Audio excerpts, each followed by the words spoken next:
One of the other things with this system, although it is slightly more complicated, I've never read the manual, but I've always managed to do it.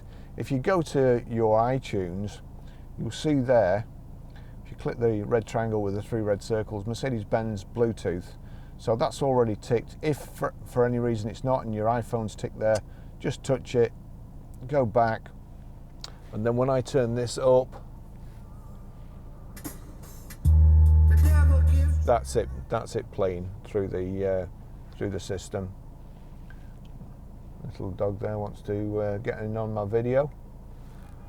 Now then, if for any reason you can't see it or it's not playing, and if you click the control to the top, so you're on the menu on the top, and then go to audio, you'll see at the bottom Bluetooth audio. So click back towards you, so media there,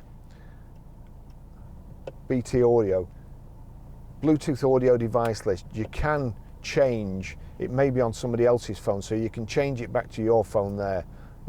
There's only my phone actually paired at the moment, or also click down, go to media, and then you can select your Bluetooth audio, Barry's iPhone 10. That's how to do that.